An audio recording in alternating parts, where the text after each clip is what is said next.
ഔഗൻ ബാവായെ സ്മരിക്കുമ്പോൾ എൻ്റെ മനസ്സിൽ 3 വിശേഷണങ്ങളാണ് തെളിഞ്ഞു വരുന്നത്. അദ്ദേഹം മാർത്തോമൻ പൈതൃകത്തിൻ്റെ കാവൽ ഭടനായിരുന്നു.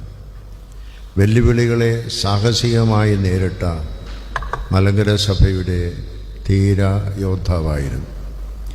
വിനയവും ദീനാനുകമ്പയും കരുതലും ജീവിത ശൈലിയാക്കിയ പരമയോഗിയായിരുന്നു.